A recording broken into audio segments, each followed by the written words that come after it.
Hello guys, magandang araw sa ating lahat. So nandito ako sa labas ng tindahan namin ngayon kasi nantay ko yung padala or package from Thailand, padala sa ating Ma'am Margie. So inantay natin dito sa deliver ngayon na kausap ko yung ano ngayon, yung delivery truck. So from Tacloban kasi doon nila yun. So dadalhin na rin sa Katarman. So inantay ko ngayon.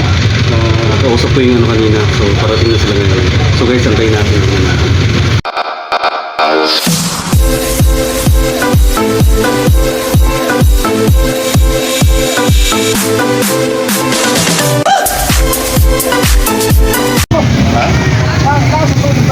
Oh, dito.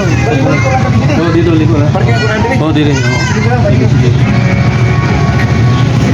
Yung guys, nauna mo yung delivery boy dito, pero papunta na rito yung truck kasi dadalhin na rito yung package. So, antayin natin guys.